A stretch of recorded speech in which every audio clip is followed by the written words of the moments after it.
Hello, welcome to Sumo Biology. Today's lecture is about reason for success of Mendel. Mendel को क्यों success मिली थी।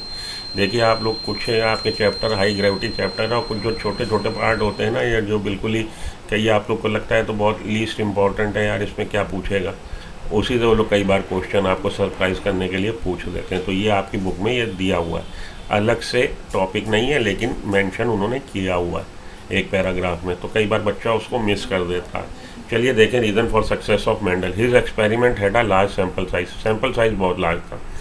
उसके success के एक रीज़न में उसका लार्ज सैंपल साइज था which gave greater credibility to the data that he collected. मानिए आप इंडिया के लिए आज की तारीख में सर्वे कर रहे हैं और ये जानना चाहते हैं कि अगर इस समय इलेक्शन हो जाए किसकी गवर्नमेंट फॉर्म हो जाएगी। आप केवल पंजाब या यूपी में ये सर्वे करके रिजल्ट दे दें तो ऑथेंटिक नहीं होगा, वो उतना रिलायबल नहीं होगा। लेकिन अगर आप ऑल ओवर द इंडिया अच्छे से हर स्टेट में सैंपल सर्वे करवा लें और अच्छी खासी पॉपुलेशन को एड्रेस करवा लें तो आपको जो रायशुमारी आएगी, जो आपको रेफरेंडम आएगा, वो ऑलमोस्ट मतलब नियर अबाउट ट्रू होगा। तो इसीलिए लार्ज सैंपल सर्वे था जिससे इस बात को इनके जो काम था वो बड़े पैमाने पे किया गया था, जिससे इनके सक्सेस के चांस रहे, उसमें कोई दिक्कत नहीं हुई। Mendel investigated character in the garden pea plant that were manifested at two opposite trait. Mendel ने जो भी कैरेक्टर उठाए थे, जैसे स्टेम की हाइट, तो उसका जो एक्सप्रेशन आ रहा था, मैनिफेस्टेशन था, वो बिल्कुल टू एक्सट्रीम पे था, आइदर टॉल और ड्रॉप। मतलब कहिए कि दिन और रात इतना फ़र्क था, काला सफ़ेद इतना फ़र्क था। तो इन्होंने जो भी कैरेक्टर उठाए वो दो कॉन्ट्रास्टिंग ट्रेट दिखा रहे थे। एग्जाम्पल टॉल और ड्रॉप प्लांट, येलो और green seed. Mendel chosen the character that show two opposite trait. Mendel ने जो कैरेक्टर चुने थे, कौन से चुने थे अगर आपको याद हो, पॉड का शेप, कलर, फ्लावर का पोजीशन, फ्लावर का कलर, सीड का शेप, सीड का कलर और प्लांट की हाइट। ये 7 कैरेक्टर उन्होंने चुने थे। ठीक है जी, flower colour, flower position, pod colour, pod shape, seed colour, seed shape, plant की हाइट। तो 7 कैरेक्टर जो इन्होंने चुने थे वो अपोजिट ट्रेट दिखा रहे थे, आपस में बिल्कुल कॉन्ट्रास्टिंग ट्रेट दिखा रहे थे, जिससे उसको रीड करना आसान था। Mendel conducting such artificial pollination cross pollination experiment using true breeding pea lines.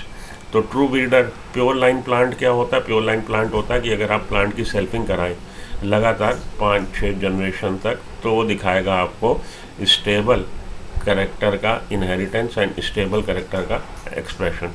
So if you cross the plant for at least 5 to 6 generation selfing कराएंगे, it will show stable character, stable inheritance of character and stable expression of character. उसमें deviation नहीं होगा। मतलब अगर tall plant को लेके ये selfing कराते चलेंगे तो सारे प्लांट टॉल ही रहेंगे, और अगर ड्रॉप प्लांट को लेके सेल्फिंग कराते चलेंगे तो सारे प्लांट ड्रॉप ही रहेंगे।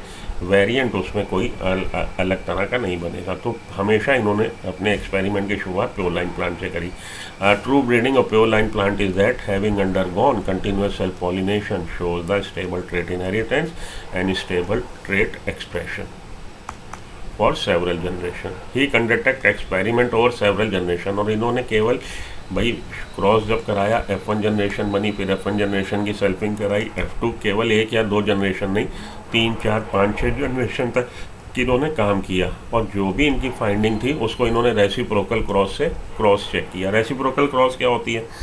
तो टॉल प्लांट को जब ड्रॉप प्लांट से क्रॉस कराया, नेक्स्ट जनरेशन में F1 जनरेशन में सारे टॉल प्लांट बने।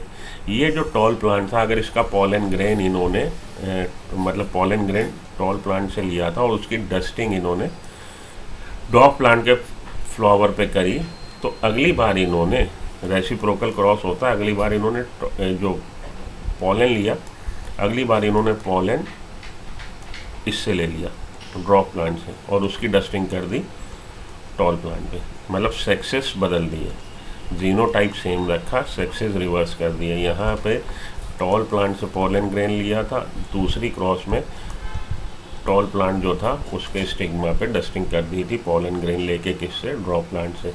तो फाइंडिंग सेम रही, अगली जनरेशन में सारे के सारे टॉल प्लांट ही बने। तो ये रेसिप्रोकल क्रॉस कहलाती है। ये conducted experiment over several generation, कई जनरेशन तक काम किया and checked outcome by performing reciprocal cross, और रेसिप्रोकल क्रॉस कराए और फाइंडिंग चेक करी।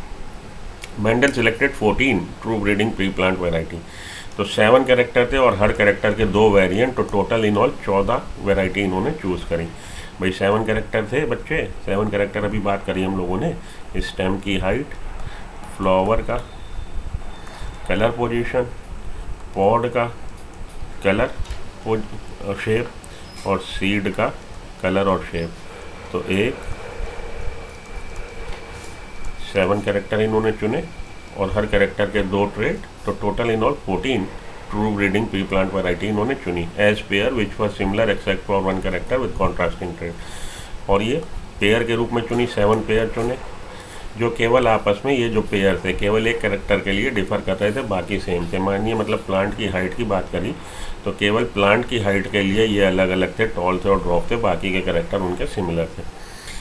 सम of the contrasting trait selected by Mendel were smooth और रिंकल सीड, येलो और ग्रीन सीड, कॉन्ट्रास्टिंग और इन्फ्लेटेड पॉट्स, ग्रीन और येलो पॉट्स एंड टॉल और drop plant. यहाँ पे बता रहा है जो उसने ट्रेड चुने थे, कौन से चुने थे, जो आपको मालूम ही है। रीड द फॉलोइंग स्टेटमेंट, आगे खत्म, and select the incorrect. Genetics deals with the inheritance as well as variation. इसका हम लोग अलग से एक सेक्शन करेंगे आपके क्वेश्चन डिस्कशन का।